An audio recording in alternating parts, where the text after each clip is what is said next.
If your Crohn's is controlled but you're still suffering, your doctor might not be wrong, but they might not be done yet. Hi, I'm Kate, and today we're talking about how to know, with real clinical markers, whether your Crohn's treatment still has room to go further. This matters because stable and well are not the same thing, and you deserve to know the difference. Now, the reason I'm speaking from this, I guess, to me it was really important. When my son was about 16, his GI said that he was managing well. But as a naturopath and also as his mum, my gut just knew something was off. So we checked out his calprotectin markers, and sure enough, they were still showing signs of inflammation, even though he was still feeling okay. I then got him to start tracking symptoms, urgency, frequency, energy, and sure enough, there was a pattern. And this was amazing for us to take back to his GI because it gave a fuller picture, and it actually got the GI to look further as to how we could improve from well to being stable. So this is the same middle path. It's not about distrusting your GI, it's about being an informed partner in your own care.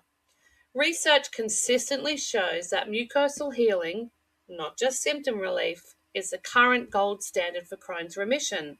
And studies indicate that up to 40% of patients who report feeling okay still show active inflammation on objective markers.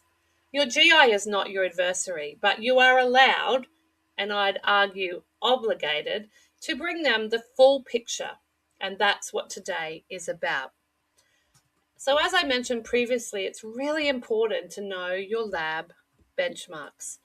So know your specific values for your CRP, fecal calprotectin, albumin, hemoglobin, because they signal ongoing inflammation, even when you're managing your symptoms and they feel like they're not overtaking your life or causing problems in your everyday existence.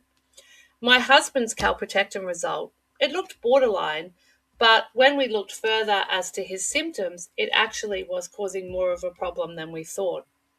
So map your symptoms, because just because you have a few good days, if you look at it over a whole month, you may have had a pretty bad month, but you're choosing just to remember the days that were okay. Your GI needs to know the full picture, so keep a symptoms diary. As I mentioned previously, that was the greatest thing that I got my son to do, to track it. Keep it for the month in between appointments. So when we go back with our blood test results, our fecal calprotectin, etc., the GI has a full picture. So also understand that we're trying to target the gold standard. We want mucosal healing, not just symptom relief. So we want to aim to have an endoscopic remission as the goal, not just, I feel okay most days. And you need to ask your GI, what is the current plan? What are we aiming for? And if it's not deep remission, then, you need to speak about that. So what I want you to concentrate on as well is if you feel that things need to be escalated, then it's okay to do that. Because as I said, this is your health, your life. So don't be confrontational. Make sure you're using language that positions you as being collaborative. You're not arguing, but you get the question on the table.